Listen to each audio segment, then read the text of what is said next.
प्रिय आत्मा, सबसे पहले तो आपका स्वागत करूं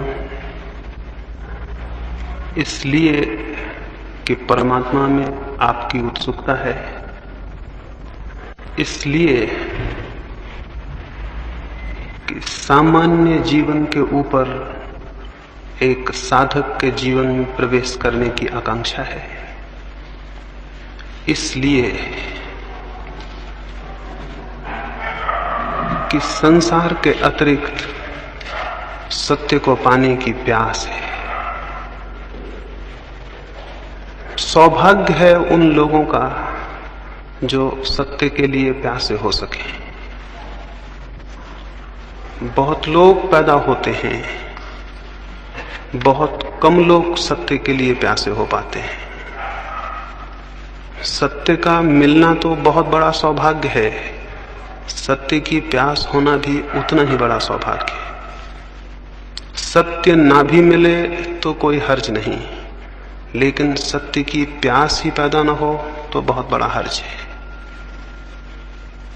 सत्य यदि ना मिले तो मैंने कहा कोई हर्ज नहीं, हमने चाहा था और हमने प्रयास किया था, हम श्रम किए थे और हमने आकांक्षा की थी, हमने संकल्प बांधा था और हमने जो हमसे बन सकता था वो किया था।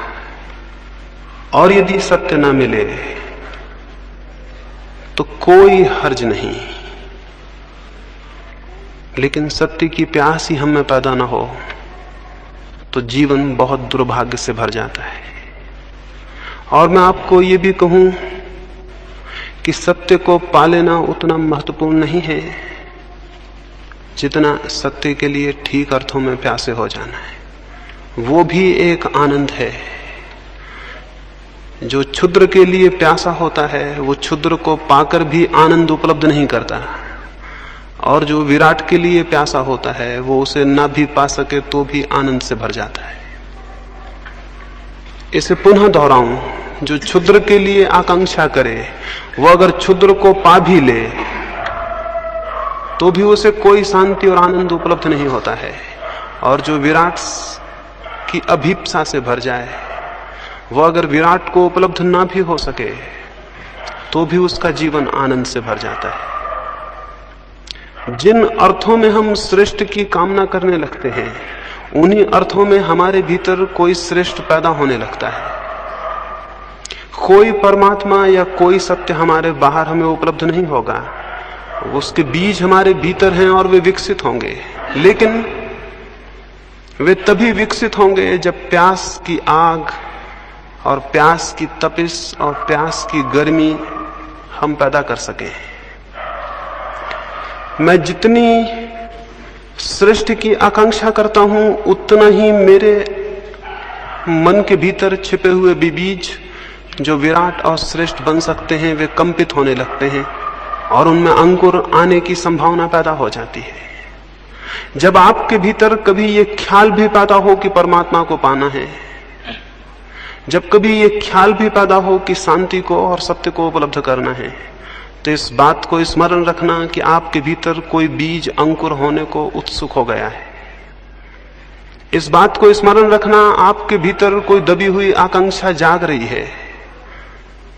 इस बात को स्मरण रखना कि कुछ महत्वपूर्ण आंदोलन आपके भीतर हो रहा है। उस आंदोलन को हमें संभालना होगा, उस आंदोलन को सहारा देना होगा, क्योंकि बीज अकेला अंकुर बन जाए इतना ही काफी नहीं है, और भी बहुत सी सुरक्षाएं जरूरी हैं। और बीज अंकुर बन जाए इसके लिए बीज की क्षमता काफी नहीं है, और बहुत सी सुविधाएं भी जरूरी हैं। जमीन पर बहुत बीज पैदा होते हैं लेकिन बहुत कम बीज वृक्ष बन पाते हैं। उनमें क्षमता थी, वे विकसित हो सकते थे, और एक एक बीज में फिर करोड़ों करोड़ों बीज लग सकते थे। एक छोटे से बीज में इतनी शक्ति है कि एक पूरा जंगल उससे पैदा हो जाए। एक छोटे से बीज में इतनी शक्ति है कि सारी जमीन पर पौधे उससे पैदा हो जाएं। लेकिन यह भी हो सकता है इतनी विराट क्षमता, इतनी विराट शक्ति का वो बीज नष्ट हो जाए और उसमें कुछ भी पैदा ना हो। एक बीज की ये क्षमता है, एक मनुष्य की तो क्षमता और भी बहुत ज्यादा है। एक बीज से इतना बड़ा विराट विकास हो सकता है।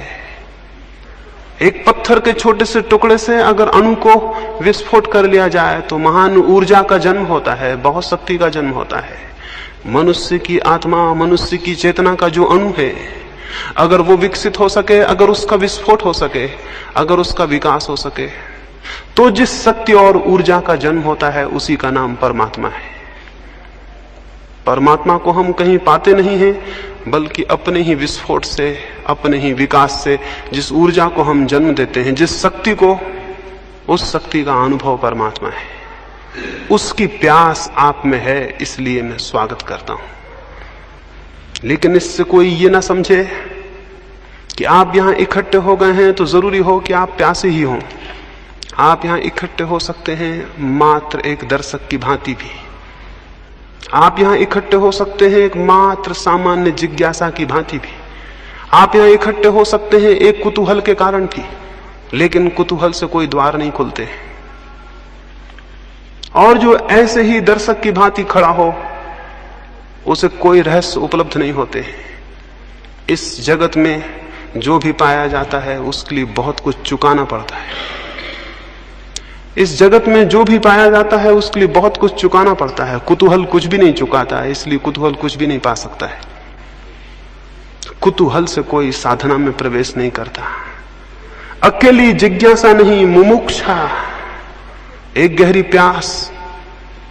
कल संध्या में किसी से कह रहा था, अगर एक मरुस्थल में आप हों और पानी आपको न मिले और प्यास बढ़ती चली जाए और वो घड़ी आ जाए कि आप अब मरने को हैं और अगर पानी नहीं मिलेगा तो आप जी नहीं सकेंगे। अगर कोई उस वक्त आपको कहे कि हम ये पानी देते हैं, लेकिन पानी देके हम जान ले लेंगे आपकी, यानी जान के मूल्य पर हम पानी देते हैं, आप उसको भी लेने को राजी हो जाएंगे, क्योंकि मरना तो है। प्यासे मरने की बजाय तृप्त होकर मर जाना बेहतर है। उतनी जिज्ञासा, उतनी आकांक्षा जब आपके भीतर पैदा होती है तो उस जिज्ञासा और आकांक्षा के दबाव में आपके भीतर का बीज टूटता है और उसमें से अंकुर निकलता है। बीज ऐसे ही नहीं टूट जाते हैं, उनको दबाव चाहिए, उनको बहुत दबाव चाहिए, बहुत उत्ताप चाहिए, तब उनकी सख्त खोल टूटती है और उसके भीतर से कोमल पौधे का जन्म होता है। हम सबके भीतर भी बहुत सख्त खोल है और जो भी उस खोल के बाहर आना चाहते हैं अकेले कुतूहल से नहीं आ सकेंगे। इसलिए स्मरण रखें, जो मात्र कुतूहल से इकट्ठे हुए हैं वे मात्र कुतूहल को लेकर वापस लौट जाएंगे, उनके लिए कुछ भी नहीं हो सकेगा।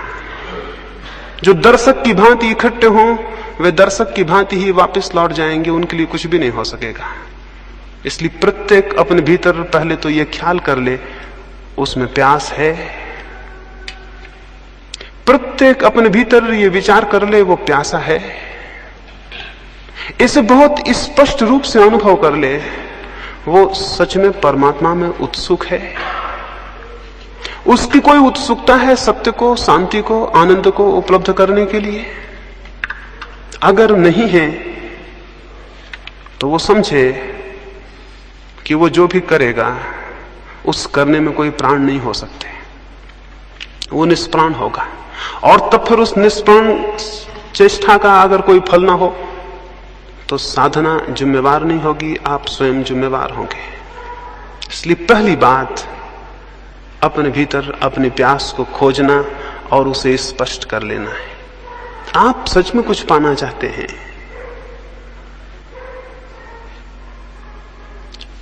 अगर पाना चाहते हैं तो पाने का रास्ता है। एक बार ऐसा हुआ, गौतम बुद्ध एक गांव में ठहरे।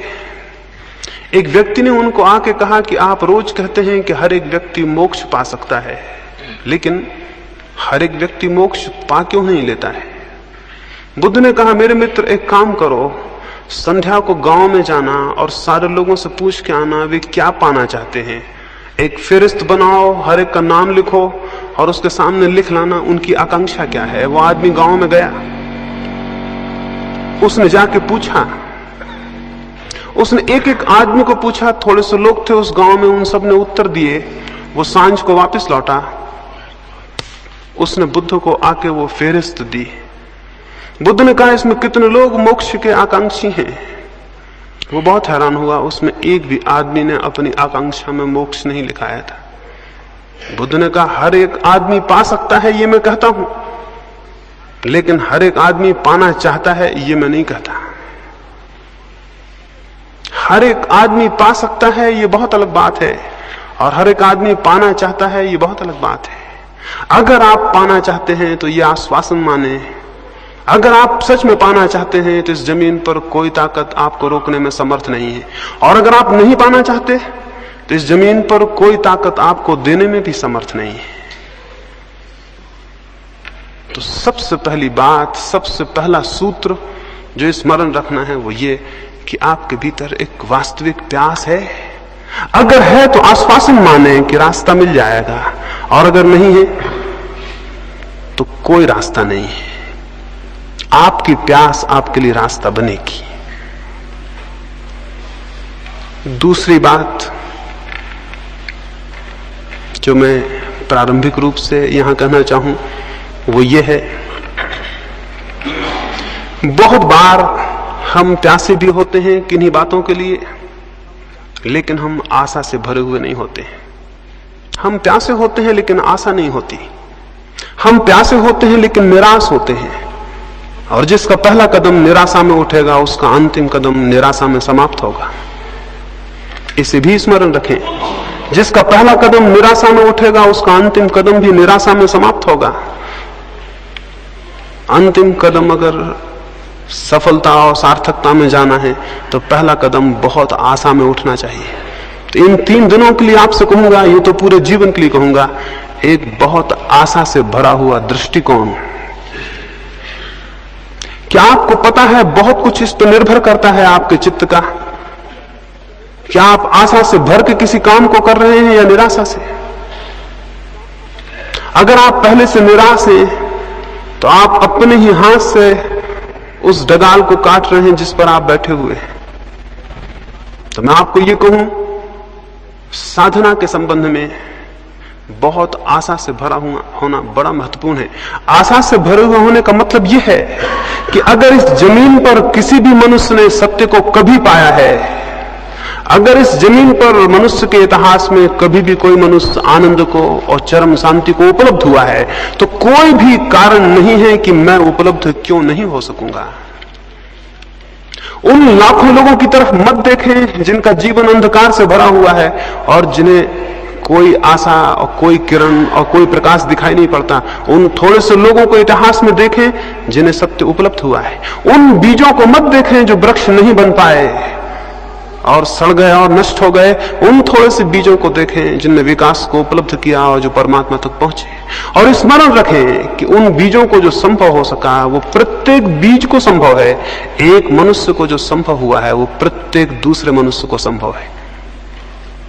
मैं आपको यह कहना चाहता हूं कि बीज रूप से आपकी शक्ति उतनी ही है जितनी बुद्ध की, महावीर की, कृष्ण की या क्राइस्ट की।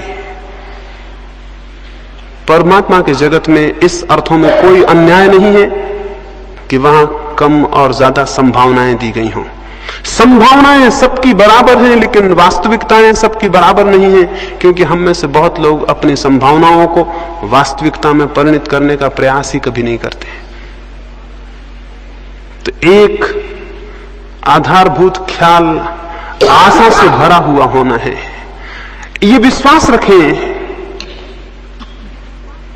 कि अगर कभी भी किसी को शांति उपलब्ध हुई है, आनंद उपलब्ध हुआ है, तो मुझे भी उपलब्ध हो सकेगा।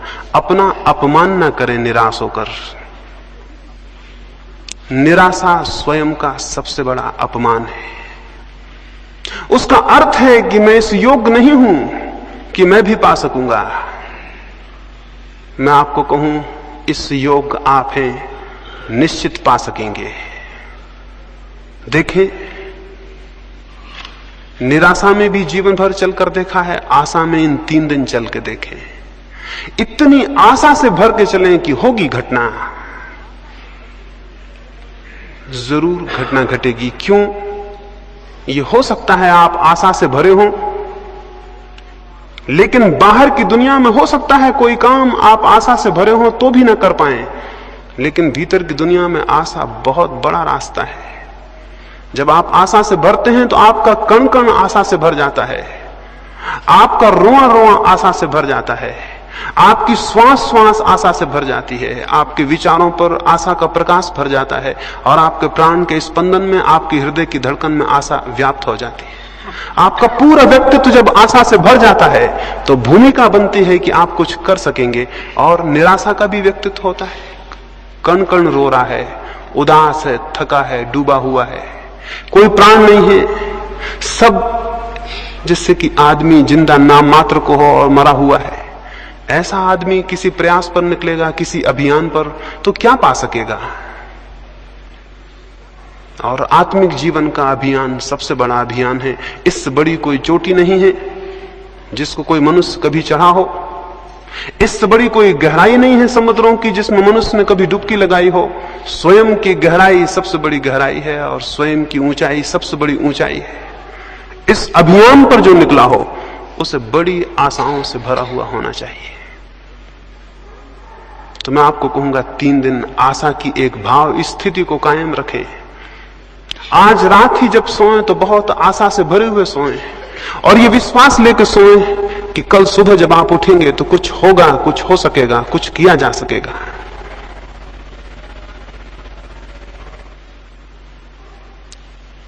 दूसरी बात मैंने कही, आशा का एक दृष्टिकोण।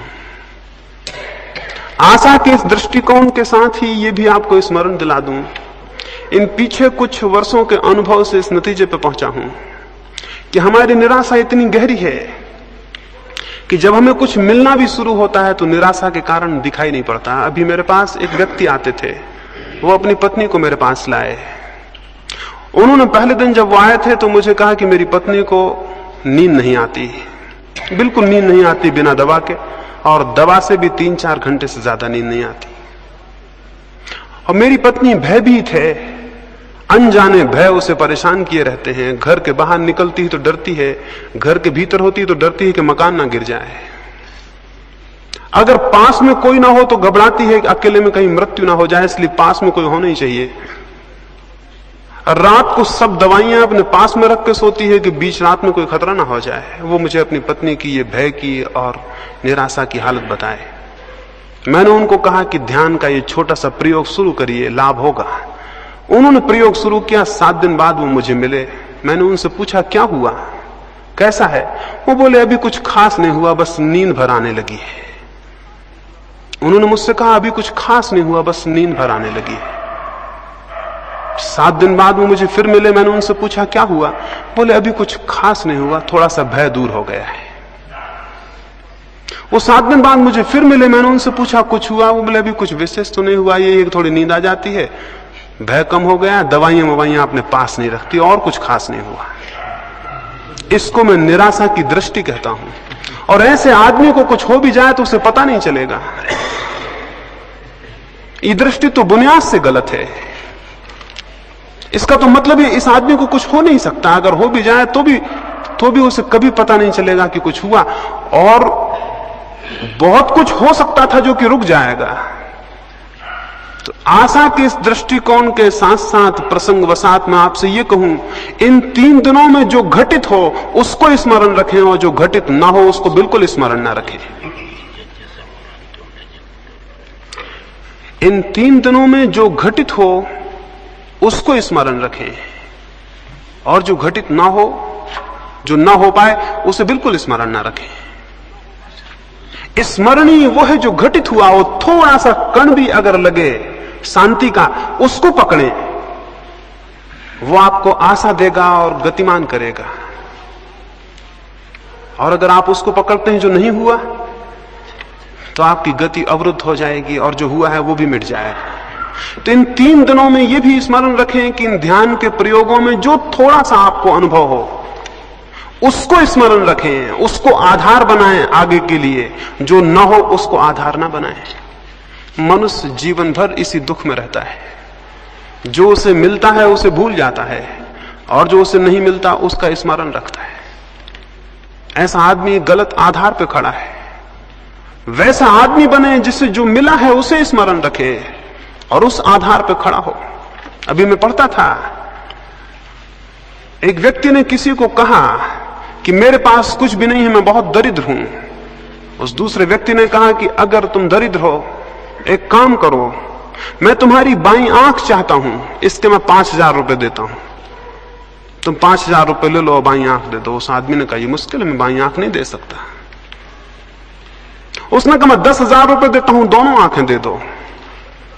उसने कहा 10,000 फिर भी मैं नहीं दे सकता। उसने कहा मैं तुम्हें 50,000 रुपए देता हूं, तुम अपनी जान मुझे दे दो। उसने कहा यह असंभव, मैं नहीं दे सकता। उस आदमी ने कहा तब तो तुम्हारे पास बहुत कुछ है जिसका बहुत दाम है। तुम्हारे पास 2 आंखें हैं जिनको तुम 10,000 में देने को राजी नहीं हो, लेकिन तुम कह रहे थे मेरे पास कुछ भी नहीं है।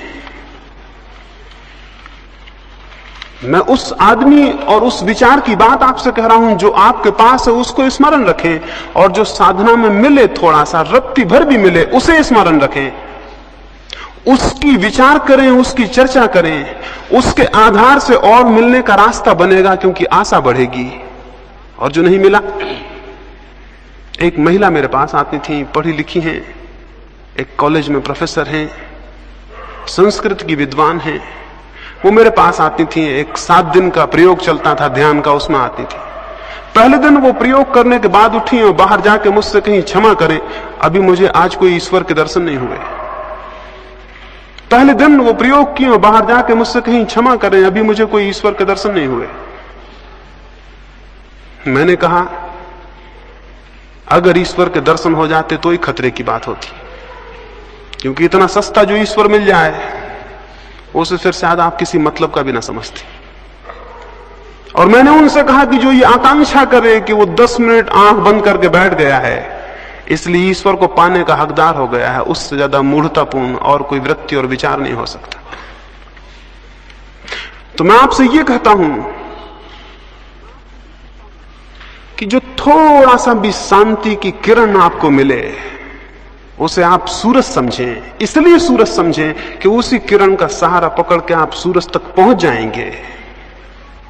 इस अंधकार से भरे कमरे में अगर मैं बैठा हूं और एक मुझे थोड़ी सी किरण दिखाई पड़ती हो, तो मेरे पास 2 रास्ते हैं। एक तो मैं ये कहूं ये किरण क्या, अंधकार इतना घना है, इस किरण से क्या होगा, अंधकार इतना ज्यादा है। एक रास्ता ये भी है कि मैं ये कहूं कि अंधकार कितना ही हो, लेकिन एक किरण मुझे उपलब्ध है, और अगर मैं इसकी दिशा में इसका अनुगमन करूं तो मैं वहां तक पहुंच जाऊंगा जहां से किरण पैदा हुई और जहां सूरज होगा। तो मैं आपको अंधकार ज्यादा हो तो भी उसे विचार करने को नहीं कहता, किरण छोटी हो तो भी उस पर ही विचार को खड़ा करने को कहता हूं। इससे आशा की दृष्टि खड़ी होगी। अन्यथा हमारे जीवन बड़े उल्टे हैं। अगर मैं आपको एक गुलाब के फूल के पौधे के पास ले जाऊं और आपको पौधा दिखाऊं, तो शायद आप मुझसे कहें कि इसमें क्या है, भगवान कैसा अन्यायी है, 2-4 तो फूल हैं, हजारों कांटे हैं। एक दृष्टि ये भी है कि गुलाब के पास जाके हम ये कहें कि भगवान कैसा अन्यायी है, हजारों कांटे हैं, कहीं एकाध फूल है। इसको कहने का एक ढंग और भी हो सकता है, एक दृष्टि और भी हो सकती है, एक और अप्रोच हो सकती है कि कोई आदमी उसी पौधे के पास जाके ये कहे कि भगवान कैसा अद्भुत है कि जहां लाखों कांटे हैं उनमें भी एक फूल खिल जाता है। कोई इसे यूं भी देख सकता है कि कहे कि जहां लाखों कांटे हैं उनमें भी एक फूल खिल जाता है, दुनिया अद्भुत है। कांटों के बीच भी फूल के खिलने की संभावना कितनी आश्चर्यजनक है। तो मैं आपको दूसरी दृष्टि रखने को कहूंगा इन 3 दिनों में। छोटी सी भी आशा की जो भी झलक आपको मिले साधना में, उसको आधार बनाएं, उसको संबल बनाएं। तीसरी बात,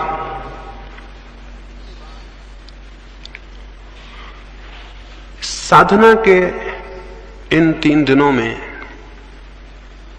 आपको ठीक वैसे ही नहीं जीना है जैसा आप आज सांझ तक जीते रहे। मनुष्य बहुत कुछ आदतों का यंत्र है।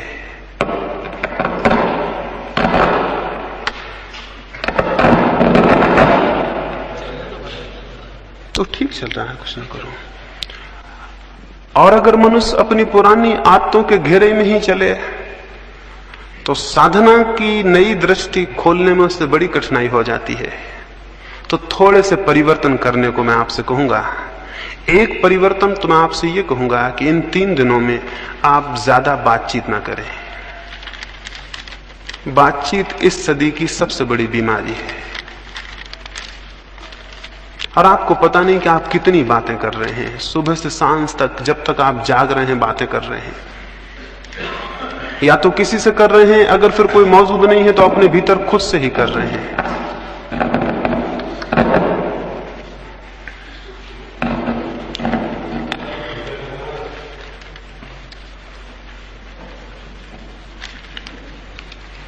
इन 3 दिनों में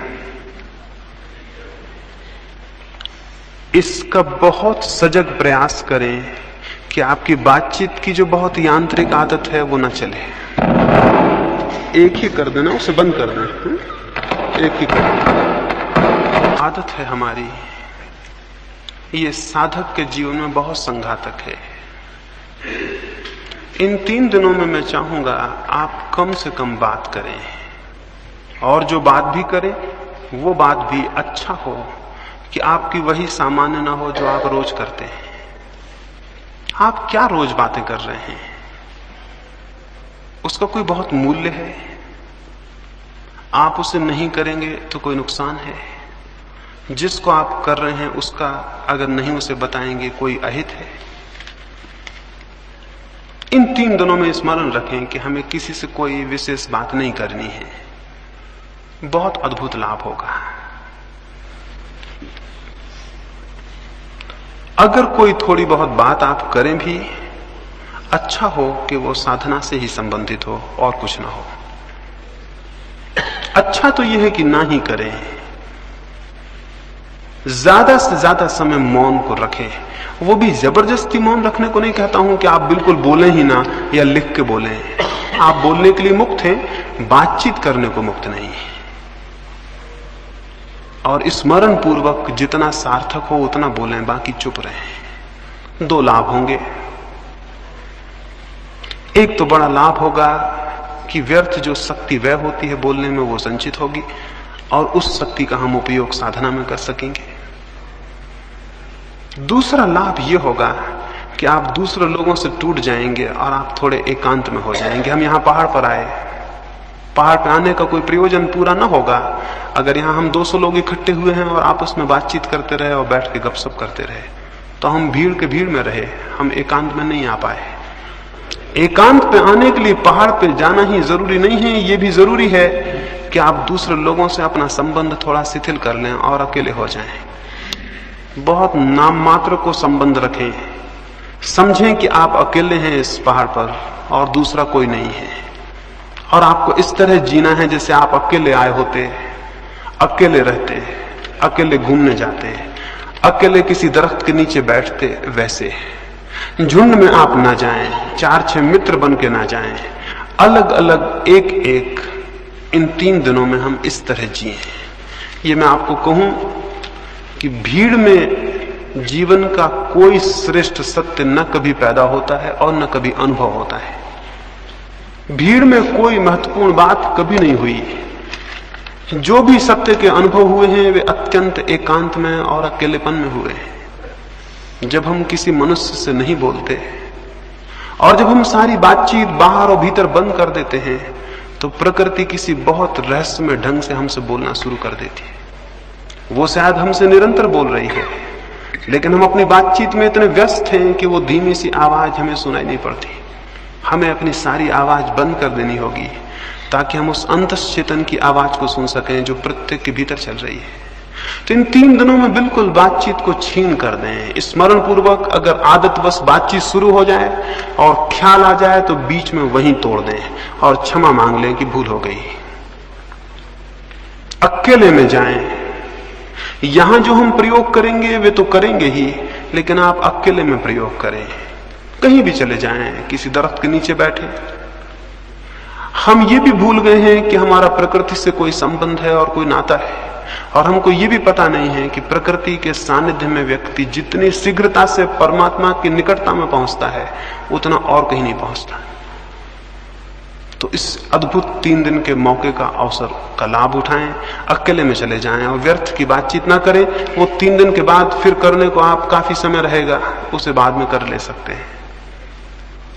इस तीसरी बात को स्मरण रखें कि अधिकतर 3 दिन मौन में, एकांत में और अकेले में बिताने हैं। सब साथ हों तो भी अकेले में ही हम बिता रहे हैं। साधना का जीवन अकेले का जीवन है। हम यहाँ इतने लोग हैं, हम ध्यान करने बैठेंगे तो लगेगा समूह में ध्यान कर रहे हैं, लेकिन सब ध्यान वैयक्तिक है, समूह का कोई ध्यान नहीं होता। बैठे जरूर हम यहाँ इतने लोग हैं, लेकिन हर एक भीतर जब अपने जाएगा तो अकेला रह जाएगा।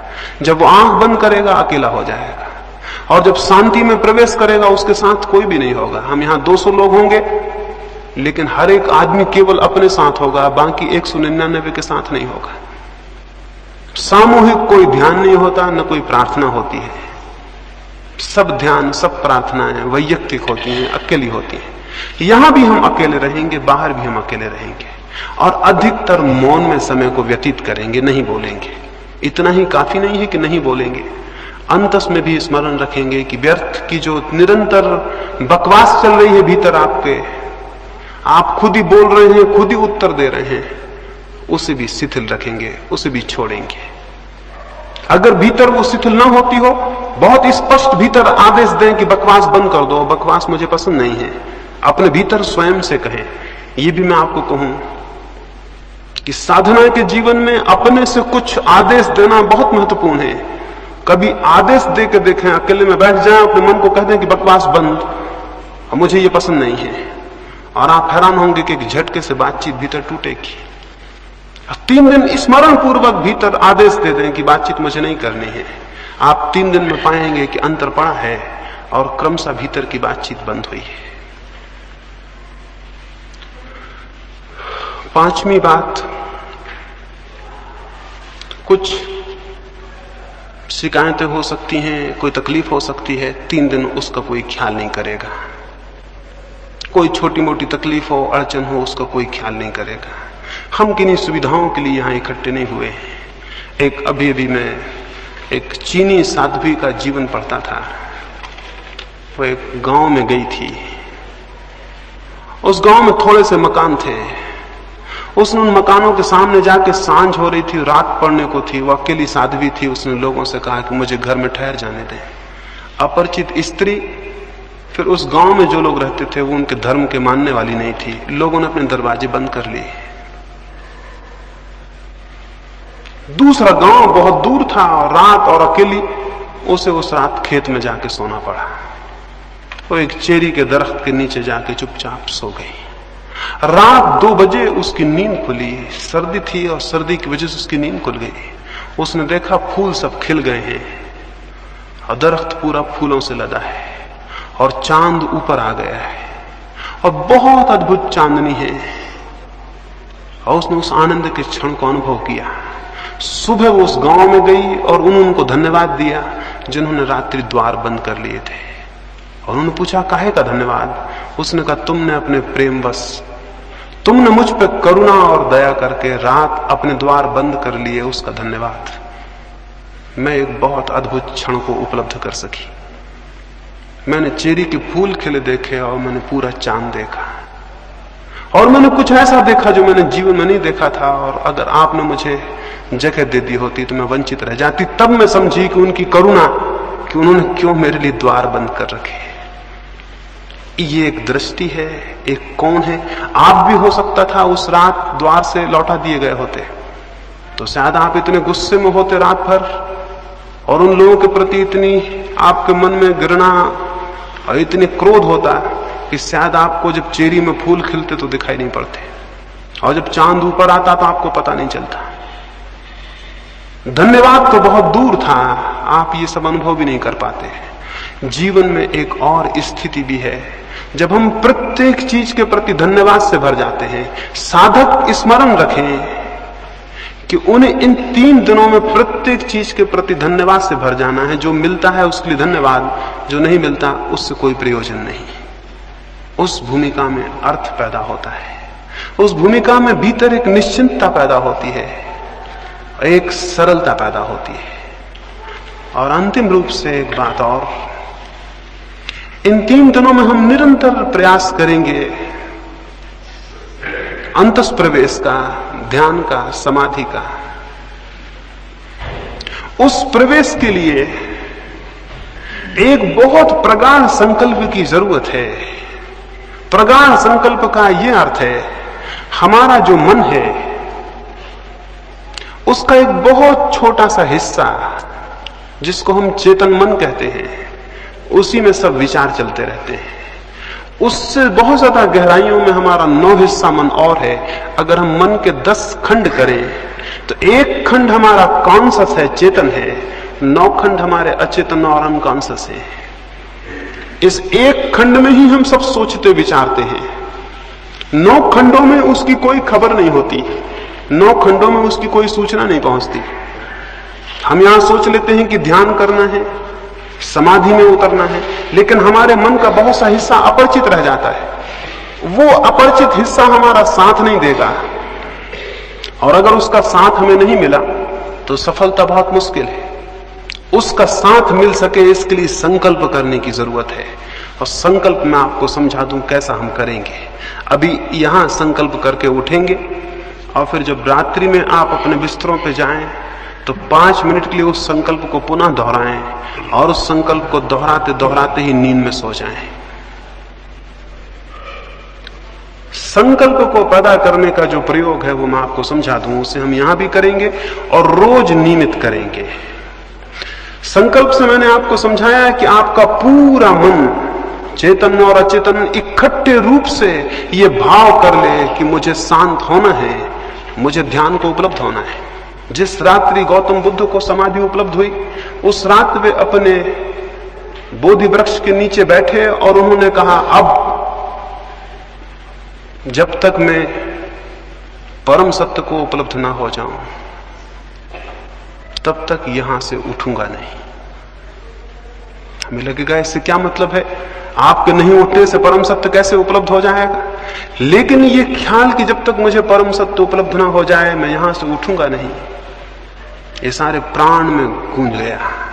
वे नहीं उठे जब तक परम सत्य उपलब्ध नहीं हुआ, और आश्चर्य है कि परम सत्य उसी रात्रि उन्हें उपलब्ध हुआ। वे 6 वर्ष से चेष्टा कर रहे थे, लेकिन इतना प्रगाढ़ संकल्प किसी दिन नहीं हुआ था।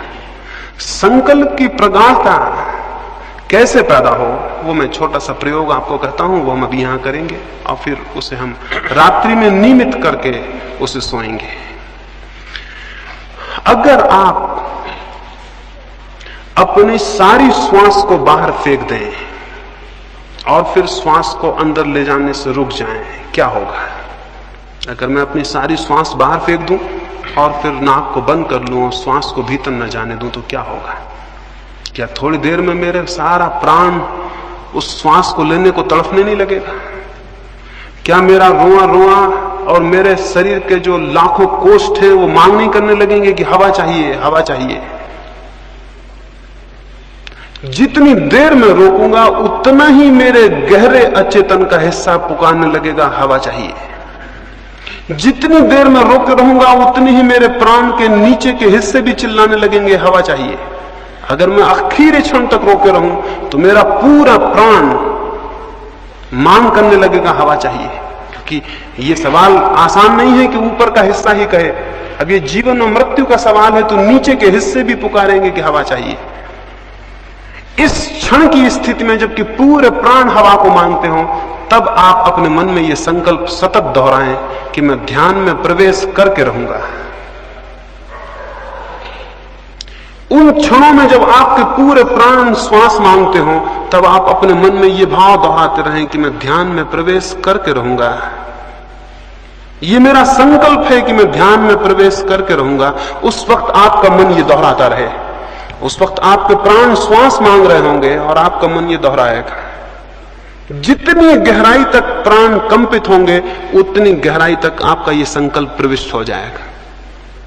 और अगर आपने पूरे प्राण कंपित हालत में इस वाक्य को दोहराया तो ये संकल्प प्रगाढ़ हो जाएगा। प्रगाढ़ का मतलब यह है कि वो आपके अचेतन अनकॉन्शियस माइंड तक प्रविष्ट हो जाए। इसे हम रोज ध्यान के पहले भी करेंगे, रात्रि में सोते समय भी आप इसे करके सोएंगे। इसे करेंगे, फिर सो जाएंगे। जब आप सोने लगेंगे तब भी आपके मन में ये सतत ध्वनि बनी रहे कि मैं ध्यान में प्रविष्ट होकर रहूंगा, ये मेरा संकल्प है कि मुझे ध्यान में प्रवेश करना है। ये वचन आपके मन में गूंजता रहे और गूंजता रहे, और आप कब सो जाएं आपको पता ना पड़े। सोते समय चेतन मन तो बेहोश हो जाता है और अचेतन मन के द्वार खुलते हैं। अगर उस वक्त आपके मन में ये बात गूंजती रही तो ये अचेतन परतों में प्रविष्ट हो जाएगी और आप इसका परिणाम देखेंगे। इन 3 दिनों में ही परिणाम देखेंगे। संकल्प को प्रगाढ़ करने का उपाय आप समझे। उपाय है सबसे पहले धीमे धीमे पूरी सांस भर लेना, पूरे प्राणों में, पूरे फेफड़ों में सांस भर जाए जितनी भर सके। जब सांस पूरी भर जाए तब भी मन में यह भाव गूंजता रहे कि मैं संकल्प करता हूं कि ध्यान में प्रविष्ट होकर रहूंगा। ये वाक्य गूंजता ही रहे। फिर श्वास बाहर फेंकी जाए तब भी ये वाक्य गूंजता रहे कि मैं संकल्प करता हूं कि मैं ध्यान में प्रवेश करके रहूंगा। ये वाक्य दोहरता रहे। फिर सांस फेंकते जाएं बाहर। एक घड़ी आएगी आपको लगेगा आप श्वास भीतर बिल्कुल नहीं है, तब भी थोड़ी है, उसे भी फेंकें और वाक्य को दोहराते रहें। आपको लगेगा आप बिल्कुल नहीं है, तब भी है, आप उसे भी फेंकें। आप घबराएं ना, आप पूरी सांस कभी नहीं फेंक सकते हैं। यानी इसमें घबराने का कोई कारण नहीं, आप पूरी सांस कभी फेंक ही नहीं सकते हैं। इसलिए जितना आपको लगे कि आप बिल्कुल नहीं, उस वक्त भी थोड़ी है, उसको भी फेंकें। जब तक आपको बने उसे फेंकते जाएं और मन में यह गूंजता रहे कि मैं संकल्प करता हूं कि मैं ध्यान में प्रवेश करके रहूंगा। ये अद्भुत प्रक्रिया है। इसके माध्यम से आपके अचेतन परतों में विचार प्रविष्ट होगा, संकल्प प्रविष्ट होगा और उसके परिणाम आप कल सुबह से ही देखेंगे। तो एक तो संकल्प को प्रगाढ़ करना है, उसको अभी हम जब अलग होंगे यहां से तो उस प्रयोग को करेंगे। उसको 5 बार करना है, यानी 5 बार श्वास को फेंकना और रोकना है और 5 बार निरंतर उस भाव को अपने भीतर दोहराना है। जिनको कोई हृदय की बीमारी हो या कोई तकलीफ हो वो उसे बहुत ज्यादा तेजी से नहीं करेंगे, उसे बहुत आहिस्ता करेंगे, जितना उनको सरल मालूम पड़े और तकलीफ न मालूम पड़े। ये जो संकल्प की बात है इसको मैंने कहा कि रोज रात्रि को इन 3 दिनों में सोते समय करके सोना है। सोते वक्त जब बिस्तर पर आप लेट जाएं, इसी भाव को करते करते क्रमशः नींद में विलीन हो जाना है। ये संकल्प की स्थिति अगर हमने ठीक से पकड़ी और अपने प्राणों में उस आवाज को पहुंचाया तो परिणाम होना बहुत सरल है और बहुत बहुत आसान है। ये थोड़ी सी बातें आपको आज कहनी थी। इनमें जो प्रासंगिक जरूरतें हैं वो मैं समझता हूं आप समझ गए होंगे। जैसा मैंने कहा कि बातचीत नहीं करनी है, स्वाभाविक है कि आपको अखबार, रेडियो इनका उपयोग नहीं करना है, क्योंकि वो भी बातचीत है। मैंने आपसे कहा मौन में और एकांत में होना है। इसका स्वाभाविक मतलब हुआ कि जहां तक बने साथियों से दूर रहना है। जितनी देर हम यहां मिलेंगे वो अलग, भोजन के लिए जाएंगे वो अलग, वहां भी आप बड़े मौन से, बड़ी शांति से भोजन करें। वहां भी सन्नाटा हो, जिससे पता ना चले कि आप वहां हैं। यहां भी आए तो सन्नाटे में और शांति में आए। देखें 3 दिन शांत रहने का प्रयोग क्या परिणाम लाता है। रास्ते पे चलें तो बिल्कुल शांत, उठें बैठें तो बिल्कुल शांत, और अधिकतर एकांत में चले जाएं। सुंदर कोई जगह चुने, वहां चुपचाप बैठ जाएं। अगर कोई साथ है तो वो भी चुपचाप बैठे, बातचीत ना करें, अन्यथा पहाड़ियां व्यर्थ हो जाती हैं, सौंदर्य व्यर्थ हो जाता है। जो सामने है वो दिखाई नहीं पड़ता, आप बातचीत में सब समाप्त कर देते हैं। अकेले में जाएं और इसी भांति ये जो थोड़ी सी बातें मैंने कही आपके लिए, जो जो जरूरी हो हर एक के लिए, अगर आपके भीतर प्यास नहीं मालूम होती बिल्कुल, तो उस प्यास को कैसे पैदा किया जाए उसके संबंध में कल मुझसे प्रश्न पूछ लें। अगर आपको ऐसा नहीं लगता कि मुझे कोई आशा नहीं मालूम होती, तो आशा कैसे पैदा हो उसके संबंध में कल सुबह मुझसे प्रश्न पूछ लें। अगर आपको लगता है कि मुझे कोई संकल्प करने में कठिनाई है या नहीं बन पाता या नहीं होता, सारी कठिनाइयां मुझसे सुबह पूछ लें। कल सुबह ही 3 दिन के लिए जो भी कठिनाइयां आ सकती हैं वो आप मुझसे पूछ लें, ताकि 3 दिन में कोई भी समय व्यय ना हो। अगर प्रत्येक व्यक्ति की कोई अपनी वैयक्तिक तकलीफ और दुख और पीड़ा है जिससे वो मुक्त होना चाहता है, या जिसकी वजह से वो ध्यान में नहीं जा सकता, या जिसकी वजह से वो ध्यान में प्रवेश करना उसे मुश्किल होता, समझ लें। अगर आपको कोई एक विशेष चिंता है जो आपको प्रवेश नहीं होने देती शांति में, तो आप उसके लिए अलग से पूछ लें। अगर आपको कोई ऐसी पीड़ा है जो आपको नहीं प्रवेश होने देती, उसके लिए आप अलग से पूछ लें। वो सबके लिए नहीं होगी सामूहिक, वो आपकी वैयक्तिक होगी, उसके लिए आप अलग प्रयोग करेंगे। और जो भी तकलीफ हो वो स्पष्ट सुबह रख दें, ताकि हम 3 दिन के लिए व्यवस्थित हो जाएं।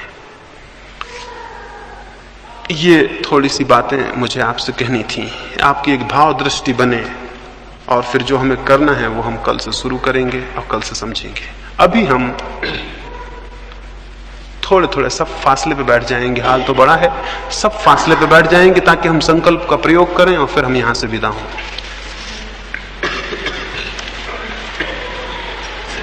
ऐसे झटके से नहीं, बहुत आहिस्ता आहिस्ता पूरा फेफड़ा भर लेना है।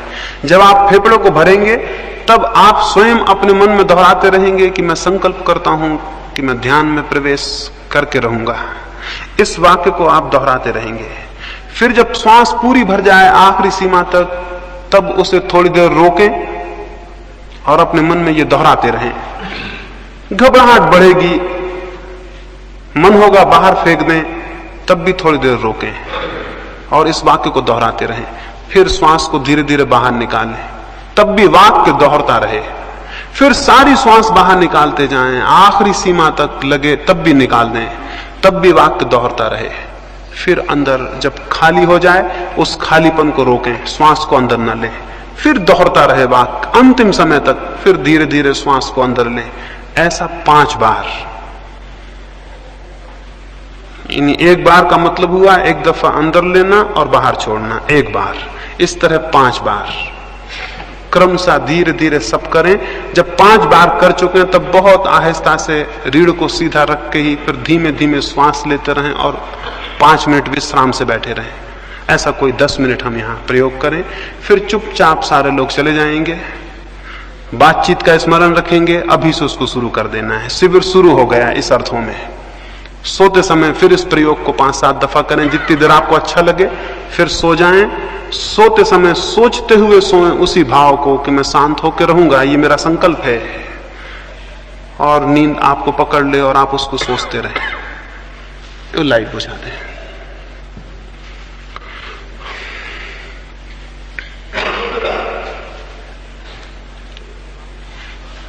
जब आपका 5 बार हो जाए तो आप चुपचाप अपना अपना बैठ के थोड़ी धीमी सांस लेते हुए बैठे रहेंगे।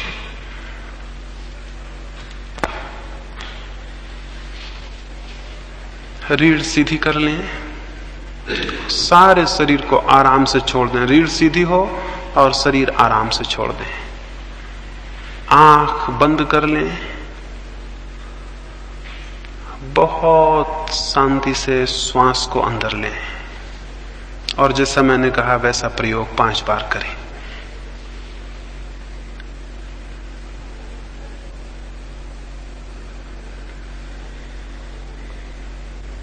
मैं प्रवेश करके रहूंगा,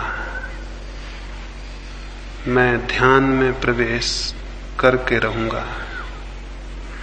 मेरा संकल्प है कि ध्यान में प्रवेश होगा।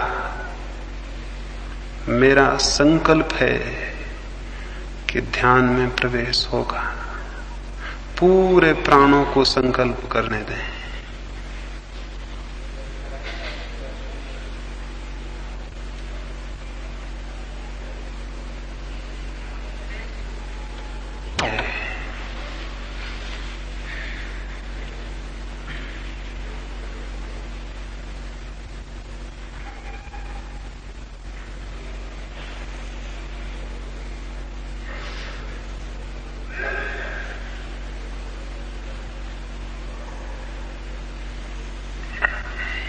कि ध्यान में प्रवेश होगा।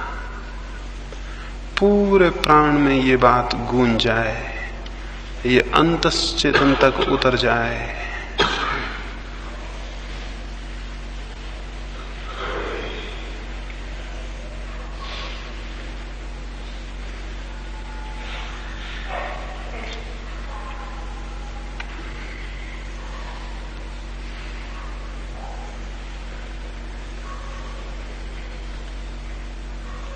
पांच बार आपका हो जाए तो फिर बहुत आहिस्ता से बैठ के शांति से रीढ़ को सीधा रखे हुए ही धीमे धीमे श्वास को लें, धीमे छोड़ें और श्वास को ही देखते रहें। 5 मिनट विश्राम करें।